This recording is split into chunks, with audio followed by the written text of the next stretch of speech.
Madam Speaker, I joined the 13th Parliament at an extraordinary moment in our nation's history. For the first time, we witnessed young Kenyans from the Gen Z generation breach Parliament's security in protest against the proposed finance bill, expressing deep frustration with the state of our nation. We have also witnessed for the first time in our constitutional history the impeachment of a sitting deputy president for nothing but speaking truth to power. At a time when Parliament is increasingly perceived by many Kenyans as an appendage of the executive, I come to this house carrying the voice of ordinary citizens. I carry the cry of mothers detained in hospital after giving birth because they cannot afford medical bills. I ask, where is Linda Mama? I carry the cries of millions of unemployed young people asking, where are their jobs?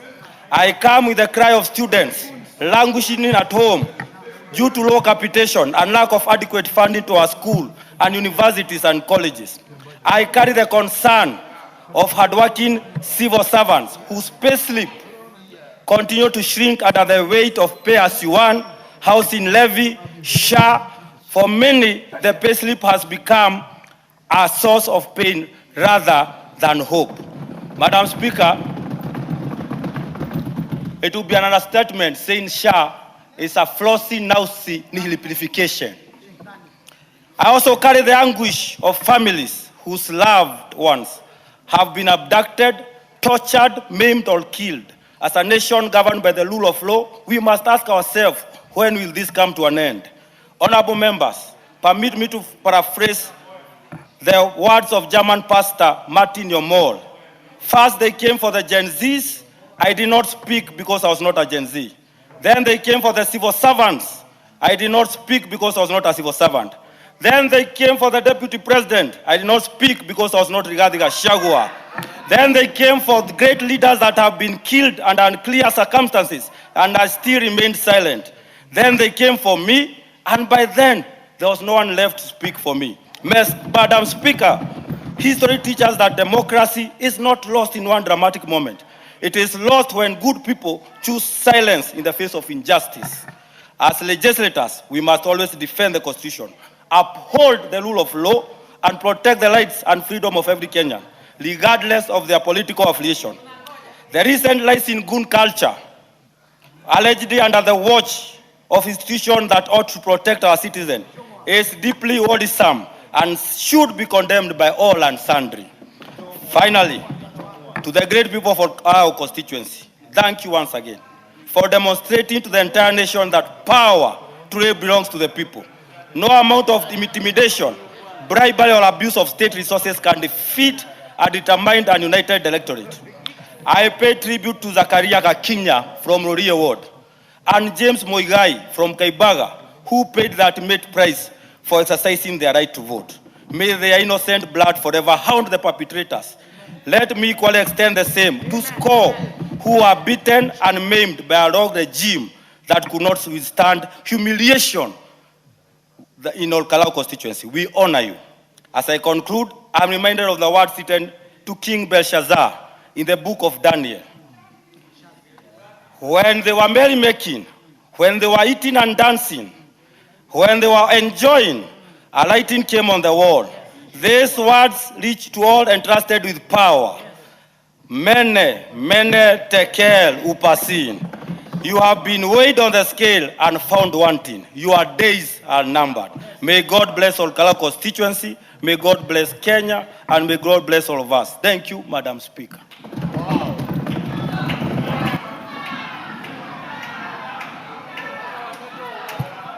Very well.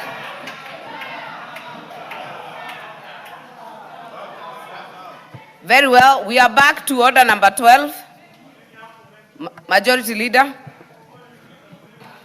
Honorable Speaker, let me rise to support this motion on consideration of session of paper number 7 of 2026, whose principal objectives, as the chair and the seconder have clearly stated, is one, to provide a very clear framework for investment and management of the national infrastructure funds resources, and to finance commercially viable infrastructure. Honorable Speaker, if you can protect me from the Honorable Ngogoyo. You know, Honorable Speaker, I know Ngogoyo wants to hear me saying something about my friend Ngodho, the Member of Parliament for Kalou. And this motion has only 5 minutes. If you nudge me an extra 1 minute. Actually, honorable members, to all of us debating this motion, including the leader of majority, yes, it is 5 minutes. So if you can indulge me, Honorable Speaker, for just an extra 2 minutes, because Honorable Ngogoyo does not know, on sessional papers you have only 5 minutes, including the leader of majority, yes, in contribution. So in just 2 minutes, let me just to buy the piece of some immaturity that I see, congratulates the honorable member for Kalou, Ngodho Kamau. A young man that I knew way back in 2021 when we worked together and campaigned, and he lost the Kalou seat.